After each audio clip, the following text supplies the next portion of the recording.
صل على رسولك الكريم أما بعد فأعوذ بالله من الشيطان الرجيم بسم الله الرحمن الرحيم وإن قال لقمان لابنه وهو يعظه يا بني لا تشرك بالله إن الشرك لظلم عظيم صدق الله العظيم وصدق رسوله النبي الكريم قال الله تبارك وتعالى في شان حبيبه إن الله وملائكته يصلون على النبي يا أيها الذين آمنوا صلوا عليه وسلموا تسليما. درود پاک کی آوازوں سے اس میدان کو، اس فضا کو اپنے عشق و محبت کا گواہ بنائیے. پڑھیے الصلاۃ والسلام علیک یا رسول اللہ، الصلاۃ والسلام علیک یا حبیب اللہ، الصلاۃ والسلام علیک یا نبی اللہ وعلی آلک واصحابک یا رحمت.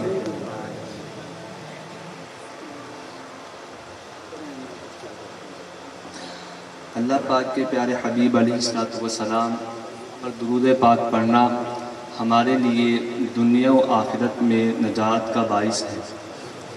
درود پاک وہ عبادت ہے کہ انسان کوئی بھی عبادت کرے اللہ پاک اس کی برکت سے اس کو نیکیاں عطا فرماتا ہے، اس کو نیکیاں عطا فرماتا ہے. لیکن درود پاک وہ نیکی ہے کہ جس کی وجہ سے نیکی والا فرشتہ بھی حرکت میں آ جاتا ہے اور برائی مٹانے والا بھی فرشتہ حرکت میں آ جاتا ہے. نیکیاں لکھنے والا فرشتہ اس کی نیکیاں لکھتا ہے اور درود پاک پڑھنے کی برکت سے اس کی خطائیں مٹا دی جاتی ہیں. فرمایا جو ایک بار درود پاک پڑھے اللہ پاک اس پر 10 رحمتیں نازل فرماتا ہے، اس کے 10 گناہ مٹا دیے جاتے ہیں اور اس کے 10 درجات بلند کر دیے جاتے ہیں. آپ علیہ السلام کا ایک اور فرمان ارشاد فرمایا کہ من صلی علیہ فی یوم 1000 مرہ، کہ جو دن بھر کے اندر مجھ پر 1000 بار درود پاک پڑھے ہوگا کیا حتی یرا مقعدہ فی الجنہ، مرے گا نہیں یہاں تک کہ جنت میں اپنا مقام نہ دیکھ لے. کیا 1000 بار درود پاک پڑھنا اور جنت مل جائے، جنت کا ٹکٹ مل جائے، کوئی گھاٹے کا سودا نہیں ہے. آپ علیہ السلام پر درود پاک پڑھنے سے دل کو راحت ملتی ہے، انسان کے وسوسے دور ہوتے ہیں، اس کی پریشانیاں غم یہ دور ہوتے ہیں، راحتیں اس کا مقدر بن جاتی ہیں، دنیا کے ساتھ ساتھ اس کی آخرت بھی سنور جاتی ہے. جہاں تک کہ ایسے واقعات بھی ملتے ہیں ایک بزرگ کے بارے میں کہ جب ان پر عذاب کے فرشتے ان کے پاس آنے لگے تو درمیان میں نہایت حسین و جمیل اور خوبصورت شکل کے حامل ایک بزرگ ان کے درمیان حائل ہوئے اور ان کو نکیرین کے سوالات کے جوابات یاد کرائے. اور پھر جب ان پر جنت کی کھڑکی کھول دی گئی تو وہ ان سے عرض کرتے ہیں علی جا یہ تو بتائیے آج اس وقت کہ جب میں ہوں اور میرے اعمال ہیں، اس کے علاوہ آپ کون ہے جو میری مدد کو آئے؟ کہا دنیا کے اندر تو مصطفیٰ جار رحمت صلی اللہ تعالیٰ علیہ وآلہ وسلم پر درود پاک پڑھا کرتا تھا، اسی کی برکت سے میں پیدا کیا گیا ہوں اور مجھے تیری ہر مشکل پر مدد کرنے کے لیے مامور کیا گیا. تو درود پاک پڑھنا انسان کے لیے باعث رحمت بھی ہے، باعث برکت بھی ہے. ایک مرتبہ اور حصول برکت کے لیے درود پاک پڑھ لیجیے. اللہم صلی علی سیدنا مولانا محمد وعلی آل سیدنا مولانا محمد وبارک وسلم. صلاۃ و سلام علیک یا سیدی یا رسول اللہ وعلی آلک واصحابک یا حبیب اللہ. نہایت ہی مبارکباد کے مستحق ہیں میرے دکھ درد کے ساتھی مولانا محمد مبشر مدنی اور ان کے والدین بالخصوص ان کے والد صاحب جو رابطے میں رہے. قبلہ استاد محترم علامہ مولانا محمد ارشاد مدنی دامت برکاتہم العالیہ، ان کی خصوصی شفقتیں، ان کی توجہ میرے بھی استاد محترم ہیں اور ان کی توجہ تھی کہ آج آپ کے علاقے کو دعوت اسلامی نے جہاں 1555 علماء کرام اور مفتیان کرام دی ہیں انہی میں سے ایک مبشر بھائی بھی ہیں. آپ کو بڑی پیاری بات میرے ذہن میں آ رہی تھی، اگر آپ اس وقت محفل میں نہ ہوتے تو کہاں ہوتے؟ گھر میں، موبائل پر، ٹی وی پر. اب عالم دین کی برکت ان کے شکرانے کے طور پر یہ محفل ہے. ان کی علم دین کی برکت سے آج آپ ایک قسم کی بلکہ حقیقت میں آپ عبادت کر رہے ہیں. اب میں بات مبشر بھائی کے لیے کرنے لگا ہوں کہ جب ان کے علم دین کی برکت سے آپ اس وقت عبادت میں مصروف ہیں، اگر مبشر بھائی اور کوئی بھی عالم دین اور کوئی بھی صاحب منصب جو دینی منصب ہو، وہ امام ہو چاہے عالم دین ہو چاہے پیر ہو، اور وہ شخص کہ جس کی اتباع کی جاتی ہو، وہ اپنے فرائض منصبی کو سمجھے تو جس طرح آج یہ میدان جگمگا رہا ہے، میں یقین سے کہہ سکتا ہوں یہ پورا علاقہ اسی طرح جگمگا سکتا ہے.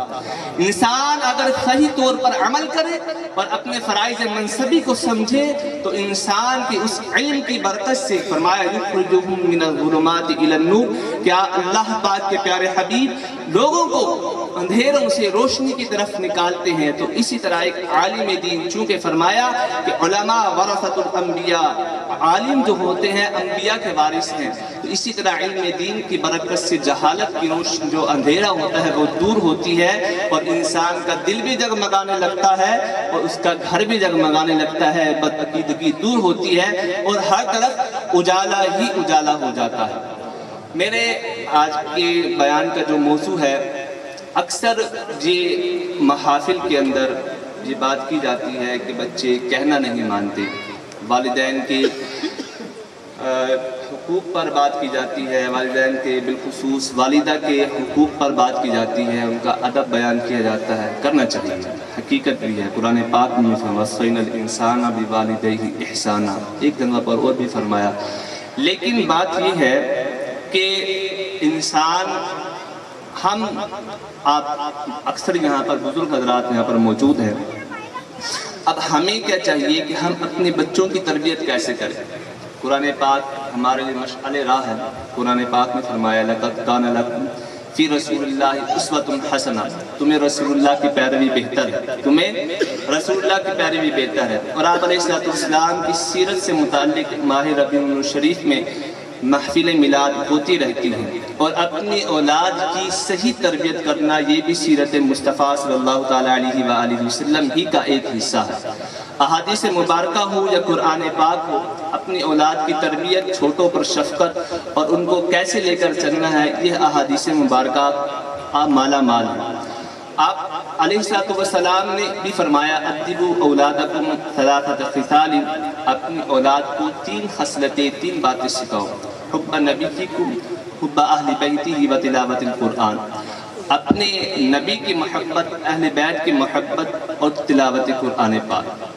دیکھیے بات سبحان اللہ اور ماشاءاللہ کی نہیں ہے، آپ اس کو سمجھیں گے آپ کے بہت سارے مسائل، آپ کے جو گھریلو مسائل ہیں وہ بہت سارے حل ہو جائیں گے.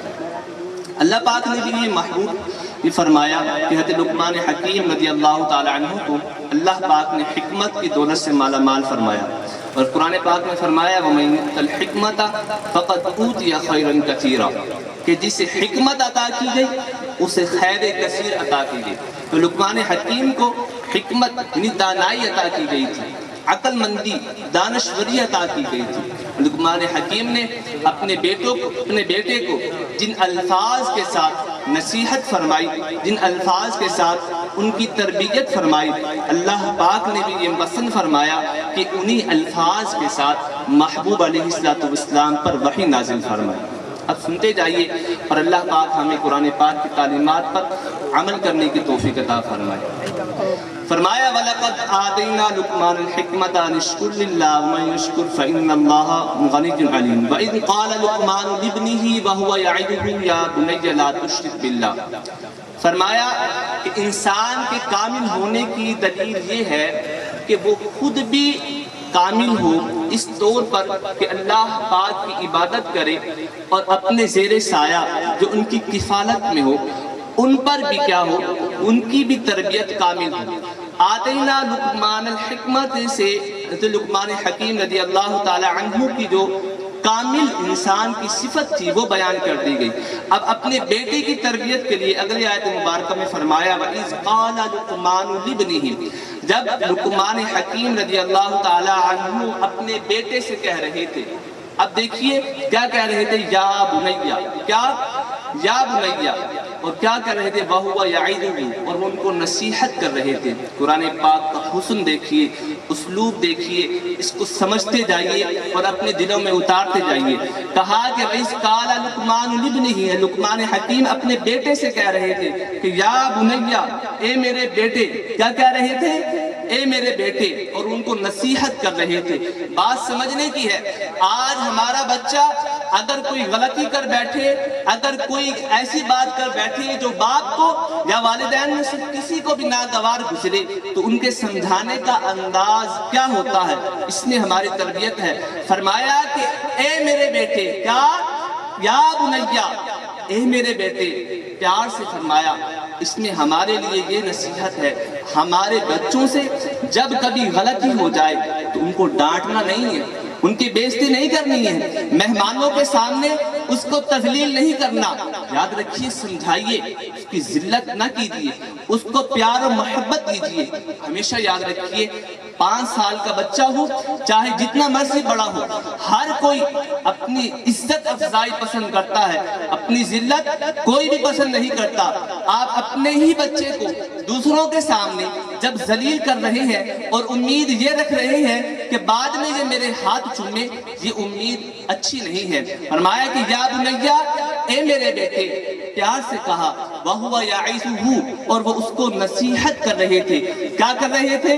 نصیحت کر رہے تھے، ڈانٹ نہیں رہے تھے، گالی نہیں دے رہے تھے، برا بھلا نہیں کہہ رہے تھے، سب کے سامنے ذلیل نہیں کر رہے تھے۔ ایک بات سمجھیے، آپ کا بیٹا سارے دن شرارتیں کرتا ہے، آپ کا بچہ آپ کا کہا نہیں مانتا، آپ کا بچہ ایسے کام کرتا ہے جو آپ کو ناگوار گزرتا ہے، کہ سارے دن کے اندر آپ کے بچے نے کبھی ایسا کام نہیں کیا کہ جو شام کو آپ بچے کو اپنے پاس بٹھائے، اس کو تھپکی دے اور کہے بیٹا آج تم نے بڑا پیارا کام کیا ہے، بہت اچھا کام کیا ہے۔ اب بچے کو جب آپ اس طرح تھپکی دیں گے تو کیا خیال ہے کہ وہ اگلے دن اس سے زیادہ اچھا کام نہیں کرے گا؟ تو کمی کہاں ہوگی؟ کمی ہم میں ہوگی۔ ہم نے اپنے بچوں کی حوصلہ افزائی نہیں کی، ہم نے اپنے بچوں کا حوصلہ نہیں بڑھایا، ہم نے ان کو تھپکی نہیں دی۔ جب ہم نے تھپکی نہیں دی، ایک اور بڑی پیاری بات، آج ہمارے پاس اپنے بچوں کے لیے وقت نہیں ہے، ہمارے بچوں کی تربیت کے لیے وقت نہیں ہے۔ ماں ہو یا باپ ہو، ہر ایک کے پاس موبائل ہے، اور اس موبائل ساتھ ہی بچوں کو بھی موبائل دی ہے۔ میں ایک گھرانے کو ذاتی طور پہ جانتا ہوں، باپ رات کو 2 بجے آتا ہے اور سارے دن صبح 2-2:30 بجے تک سوتا ہے، والدہ گھر کے کام میں مصروف ہے، 4 بچے ہیں۔ اب خود کیا کیا ہوا، بچوں 4 بچے ہیں، 4 بچوں میں کو 50,000 والا موبائل لے کے دیا، کس لیے؟ کہ وہ اس موبائل میں لگ رہے۔ کس میں؟ اسی موبائل میں۔ جب آپ اپنے بچے کو اپنی تربیت سے خارج کر موبائل کے حوالے کر دیں گے تو پھر اس نے کرنا کیا ہے؟ کیا کرنا ہے؟ آپ کی عزت تھوڑی کرنی ہے۔ آپ سمجھاتے ادبوا اولادکم 3 خصال، یہ 3 باتیں سکھاتے، اور پھر اس کے ساتھ جب وہ قرآن پاک کی تلاوت کرتا تو یہ دیکھتا وَوَصَّيْنَا الْإِنسَانَ بِوَالِدَيْهِ، قرآن پاک کی تلاوت کر رہا ہوں، والدین کے ساتھ حسن سلوک کا حکم ہے، تو پھر وہ آپ کے ہاتھ بھی چومتا اور آپ کا ادب بھی کرتا۔ جب آپ نے اپنے بچوں کو وقت نہیں دیا تو پھر باہر کے لوگوں نے اس کو بگاڑنے کے لیے، ان کے پاس بہت سارا وقت ہے، پھر انہوں نے ان کو بری صحبت دی، جس کی وجہ سے بچے کیا ہوئے؟ آپ کے بگڑنے لگے۔ تو ہمیں کیا چاہیے؟ اپنے بچوں سے پیار اور محبت سے بھی بولنا ہے اور ان کو وقت بھی دینا ہے۔ کیا کرنا ہے؟ انہیں وقت بھی دینا ہے۔ کیسے وقت دینا ہے؟ شام کا کھانا، صبح کا ناشتہ آپ اپنے بچوں کے ساتھ کیجئے، بالخصوص شام کا کھانا اپنے بچوں سے پوچھئے آج آپ نے کیا پڑھا ہے؟ قرآن پاک پڑھنے جاتے ہیں، گھر صاحب نے کیا پڑھا ہے؟ اور آپ یہ دیکھیے کہ ہمارے اسکول میں جاتے ہیں تو اس کا ہوم ورک چیک کیجیے، اگر آپ دیکھتے ہیں بچہ ٹھیک پڑھ رہا ہے اس کو تھپکی دیجیے، نہیں سے پڑھ رہا اس کو تربیت کیجیے، اس کو سمجھائیے بیٹا وقت ضائع ہو رہا ہے، آپ نے اچھا پڑھنا ہے۔ جب یوں کریں گے تو پھر آپ کے گھر کے اندر ماحول بنتا چلا جائے گا، اور پھر جب یہ ماحول بنتا چلا جائے گا تو بچے آپ کا ادب بھی کریں گے۔ وَهُوَ يَعِظُهُ، وہ ان کو نصیحت کر رہے تھے۔ کیا نصیحت کر رہے تھے؟ لا تشرک باللہ، کہ اللہ کا شریک نہیں ٹھہرانا۔ کیوں؟ ان الشرک لظلم عظیم. یہ آخری رکوع تک بیچ میں 2 یا 3 آیتیں والدین سے متعلق ہیں. آپ رضی اللہ تعالی عنہ نے اپنے بچے کو 4 قسم کی نصیحت فرمائی. کس طرح کی؟ 4 قسم کی. سب سے پہلے عقیدے کی نصیحت فرمائی. کس کی؟ عقیدے کی. آج جو یہ بات کرتے ہیں عقیدہ کوئی اہمیت نہیں رکھتا. لقمان حکیم رضی اللہ تعالیٰ عنہ نے سب سے پہلے اپنے بچے کو عقیدے ہی کی تربیت فرمائی کہ بیٹا لا تشرک باللہ، اللہ کے ساتھ شریک نہیں ٹھہرانا. کیوں کہ ان الشرک لظلم عظیم، شرک کیا ہے؟ ظلم عظیم ہے. یہاں پر میں آپ کی توجہ چاہوں گا. بعض لوگ بالخصوص آج کل سوشل میڈیا کا دور ہے اور قرآن پاک کا ترجمہ پڑھ کر انسان گمراہیت کے راستے پر ہے. تو آج کے دور میں بھی ایسے سوشل میڈیا سکالرز کی اور فیس بک کی محدثین کی اور ان کا علم اتنا کہ نیٹ بند ہو تو ان کا علم ختم ہو جائے، ایسے بھی ہے قرآن پاک کا ترجمہ کرتے ہیں، ساتھ میں توحید کی ایسی تشریحات بیان کرتے ہیں جس سے رسالت مآب صلی اللہ تعالی علیہ وآلہ وسلم کی شان میں تنقیص ہوتی ہے. یاد رکھیے اپنے بچوں کو شرک سے بچانا ہے، لیکن رسالت مآب صلی اللہ تعالی علیہ وآلہ وسلم کی شان میں تنقیص بھی نہیں آنی چاہیے. آپ کو ایک پیاری بات بیچ میں بتاتا چلوں. اللہ پاک نے تیسرے پارے میں سورہ میں فرمایا تِلْكَ الرُّسُلُ فَضَّلْنَا بَعْضَهُمْ عَلَىٰ بَعْضٍ کہ یہ رسول ہیں جس کو بعض فضیلت عطا فرمائی. مِنْهُمْ مَنْ كَلَّمَ اللَّهُ ان میں سے وہ ہے جس سے اللہ نے کلام کیا، کلام فرمایا. وَرَفَعَ بَعْضُهُمْ دَرَجَاتٍ اور بعض ان میں سے وہ ہے، اس سے بعض سے مراد مصطفیٰ جان رحمت صلی اللہ تعالی علیہ وآلہ وسلم کی ذات مبارکہ ہے. مفسرین نے فرمایا یہاں لکھا بعضهم درجات، ان کے بعض میں سے ان کے درجات کو بلند کیا. پھر آگے عیسیٰ بن مریم کا ذکر فرمایا اور بیچ میں مصطفیٰ جان رحمت صلی اللہ تعالی علیہ وآلہ وسلم کی شان مبارکہ کو ذکر فرمایا. مصطفیٰ جان رحمت صلی اللہ تعالی علیہ وآلہ وسلم کی شان مبارک کو ذکر فرمانے اس لیے فرمایا کہ شروع میں فرمایا کہ منہم من کلم اللہ، کلیم اللہ کا ذکر فرمایا کہ ان کو کلیم اللہ یعنی اللہ سے کلام ہونے کا شرف حاصل ہے. عیسیٰ بن مریم کو معجزات عطا کیے گئے. حضرت موسیٰ علیہ السلام سے لے کر حضرت عیسیٰ علیہ السلام تک بنی اسرائیل میں جتنے بھی نبی گزرے، جتنے بھی جس کو معجزے ملے، سب سے زیادہ معجزے حضرت عیسیٰ علیہ السلام کو ملے اور ان کی تعداد 9 ہے. کتنی؟ 9 ہے. لیکن بیچ میں مصطفیٰ جان رحمت صلی اللہ تعالی علیہ وآلہ وسلم کا ذکر فرمایا کہ ان کے درجات کو بلند فرمائے. مفتی احمد یار خان نعیمی رحمت اللہ تعالی علیہ لکھتے ہیں جہاں پر درجوں کا ذکر ہوا، مصطفیٰ جان رحمت صلی اللہ تعالی علیہ وآلہ وسلم کی شان کا ذکر ہوا، مصطفیٰ جان رحمت صلی اللہ تعالی علیہ وآلہ وسلم کے درجوں کا بلند ہونے کا ذکر ہوا، لیکن یہ نہ فرمایا کہ عیسیٰ مریم کو ہم نے جو نشانیاں دی تھی وہ یہ نشانیاں تھی. مصطفیٰ جان رحمت صلی اللہ تعالی علیہ وآلہ وسلم تمہارا یہ درجہ ہے، تمہارا یہ درجہ ہے، تمہارا یہ درجہ ہے، تم یہ کام کر سکتے ہو، تمہارے پاس یہ اختیارات ہیں. نہیں، وہاں پر قید نہیں فرمائی بلکہ عمومیت اختیار فرمائی. تو فرمایا مفتی احمد یار خان نعیمی لکھتے ہیں کہ مصطفیٰ جان رحمت صلی اللہ تعالی علیہ وآلہ وسلم کے درجات کو بلا قید ذکر کرنا اس بات کی دلیل ہے کہ کوئی عقل ایسی ہے ہی نہیں کہ جو مصطفیٰ جان رحمت صلی اللہ تعالی علیہ وآلہ وسلم کی شان و رفعت کو سمجھ سکے.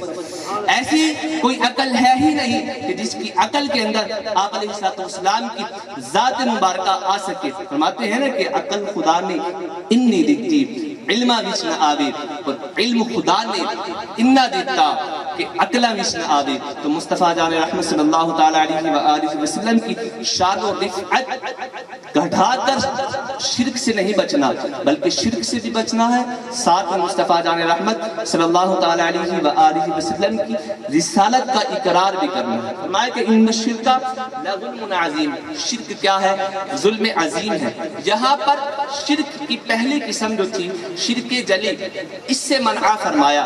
اگلی 2 آیت مبارکہ کے بعد پھر فرمایا یا بنیا انہا ان تک مثقال حبۃ من خردل کہ اے میرے بیٹے اگر تو برائی ذرے برابر کی کوئی برائی لائے گا پھر کس صورت میں فَتَكُنْ فِي صَخْرَةٍ أَوْ فِي السَّمَاوَاتِ أَوْ فِي الْأَرْضِ يَأْتِ بِهَا اللَّهُ اگر تو چٹان میں ہو، آسمان میں یا زمین میں کہیں بھی چھپ کر ذرہ برابر بھی کوئی برائی لے کر آئے گا، یأتی بہا اللہ اس کو لے آئے گا۔ کیوں کہ اللہ پاک فرمایا واللہ علیم بذات الصدور، اللہ پاک دلوں کے احوال کو جانتا ہے۔ ایک اور مقام پر فرمایا یعلم خائنۃ الاعین وما تخفی الصدور، کہ اللہ تبارک و تعالی آنکھ کی خیانت کو بھی جانتا ہے۔ فرماتے ہیں بہت معزز شخص ہے، بہت مکرم شخص ہے، اور دیکھتا ہے نگاہ جھکا کر رکھتا ہے، اب دیکھتا ہے کہ کوئی نہیں دیکھ رہا، کانی آنکھ کے ساتھ بدنگاہی کر لیتا ہے۔ فرمایا اللہ پاک اس آنکھ کی خیانت کو بھی جانتا ہے۔ جب اللہ پاک اس آنکھ کی خیانت کو بھی جانتا ہے تو لقمان حکیم نے اپنے بیٹے کو جہاں شرک جلی سے منع فرمایا، وہیں یہاں شرک خفی یعنی ریاکاری سے بھی بچنے کی ترغیب دی، اور ان کو نصیحت کی اور ان کی تربیت کی کہ بیٹا جہاں شرک جلی سے بچنا ہے وہیں شرک خفی سے بھی بچنا ہے۔ اللہ پاک پر ایمان لانے کے بعد اگر جب تجھے عبادت کی توفیق ملے تو ساتھ میں کسی کے ساتھ دکھاوا نہیں کرنا، ساتھ میں یہ نہیں کرنا کہ میں نماز کے لیے کھڑا ہوا ہوں، ساتھ کوئی حاجی صاحب یا کوئی معزز شخص آئے تو اپنے رکوع اور سجود کو لمبا نہیں کرنا۔ فرمایا قیامت کے دن ایک عالم کو لایا جائے گا اور اس کو کہا جائے، اس کو جہنم میں ڈالا جائے گا۔ عالم عرض کرے گا یا اللہ عز و جل ساری زندگی میں نے اپنی عمر تیری رضا کی خاطر علم دین حاصل کرنے، سیکھنے اور سکھانے میں گزار دی، میرے مولا آج کی دن کیا یہ جزا ہے کہ مجھے جہنم میں ڈال دیا جائے؟ تو اس کو فرمایا جائے گا کہ اے عالم دین، بظاہر تو دنیا میں عالم تھا لیکن تیرے دل کے اندر خواہش یہ تھی کہ مجھے عالم کہا جائے، مجھے عالم کہلوایا جائے، چنانچہ تیرے دل میں یہ خواہش تھی، دنیا کے اندر تجھے کہلوا دیا گیا، جو تیری جزا تھی وہ بندوں سے تجھے مل چکی، اب میرے پاس جو تیری جزا ہے وہ جہنم کی آگ ہے۔ تو ریاکاری انسان کی بربادی کا سبب ہے۔ اسی طرح ایک شہید کو لایا جائے گا اور شہید کو بھی جہنم میں ڈال دیا جائے گا، جہنم میں ڈالا جائے گا، جہنم ایسے ہی ڈالا جائے گا۔ شہید بھی یہ عرض کرے گا مولا تو نے زندگی عطا فرمائی اور میں نے اس زندگی کو تیری راہ میں شہید کر دیا، اس زندگی کو تیری خاطر لٹا دیا، کیا اس کی بھی یہی جزا ہے کہ مجھے جہنم میں ڈالا جائے؟ تو اللہ پاک فرمائے گا دنیا کے اندر تیری یہ خواہش تھی کہ مجھے شہید کہلوایا جائے تو لہذا تجھے کہہ دیا گیا، اب آخرت میں جزا یہی تیری جہنم ہے۔ تو فرمایا کہ جس طرح شرک جلی سے بچنا ہے اسی طرح شرک خفی سے بھی اپنا بچنا ہے۔ پھر فرمایا آپ نے کیا اقم الصلاۃ وامر بالمعروف وانہا عن المنکر واصبر علی ما اصابک، اے میرے بیٹے نماز قائم رکھ، وانہا عن المنکر اور نماز برائی سے روک، واصبر علی ما اصابک اور اس پر جو تجھے پہنچے اس پر صبر کر، ان ذالک من عزم الامور، یہ بے شک ہمت والے کام ہیں۔ اب یہ تیسری نصیحت تھی کہ بیٹا جب اللہ پاک پر ایمان لے آئے، توحید و رسالت کا اقرار کر لے، شرک جلی اور شرک خفی سے بھی بچ جائے، اب تیری بات شروع ہوتی ہے اعمال کی طرف۔ اعمال میں سب سے پہلے بروز قیامت نماز کا حساب ہونا ہے۔ میرے بیٹے جب تیرا دل اللہ پاک کی توحید اور مصطفیٰ جان رحمت صلی اللہ تعالیٰ علیہ وآلہ وسلم کی رسالت کا اقرار کر لے اور جب تو اپنے آپ کو اخلاص کا پیکر بنا لے، ریاکاری سے اپنے آپ کو بچا لے، تو پھر تمہیں کرنا کیا ہے؟ اپنے نماز کے لیے کھڑا ہونا ہے۔ یا بنیا اقم الصلاۃ وامر بالمعروف، نیکی کا حکم دینا ہے۔ نماز پڑھ لی ہے اس کو فریضہ سمجھنا ہے اور اس کو ایسا فریضہ سمجھنا ہے کہ خود نہیں پڑھنی، دوسروں کو بھی نیکی کی دعوت دینی ہے اور برائی سے بھی منع کرنا ہے۔ واصبر علی ما اصابک، اور تجھے نیکی کی دعوت دینے اور برائی سے منع کرنے پر جو تجھے تکلیف پہنچے تجھے اس پر صبر بھی کرنا ہے۔ علماء نے بڑی پیاری بات لکھی، سب سے زیادہ جو تکالیف انسان کو آتی ہیں وہ راہ دین میں آتی ہیں، علماء کو آتی ہیں۔ اگر خالص اور کامل طور پر انسان مخلص ہو کر اگر دین پر چلے اس کو واقعی تکلیف آتی ہے۔ وہ حدیث پاک ہے کہ ایک وقت آئے گا کہ انسان کو دین کے اوپر چلنا ایسا ہوگا جسے ہاتھ کے اوپر انگارہ لینا۔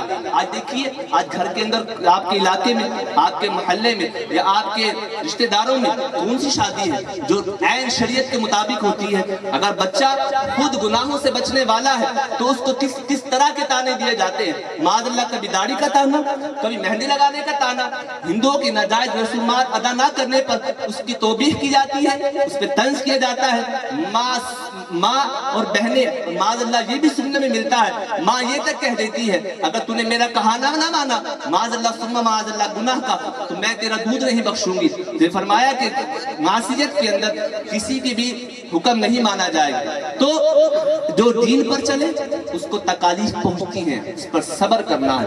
تو حضرت لقمان حکیم رضی اللہ تعالی عنہ کا یہ جو نصیحتیں تھی، آپ ان قرآن پاک کی آیات کو بغور پڑھیے، اپنے گھر کے اندر اپنے بچوں کے اندر اس کا تفاسیر کا اور اس کا آپ درس دیں، انشاءاللہ تبارک و تعالیٰ آپ کے گھر کے اندر آپ کا گھر جو شکایتوں اور کہنے نہ ماننے والا اور اس طرح کے جو ہیں انشاءاللہ سے بدلہ گھر امن کا گہوارہ بن جائے گا۔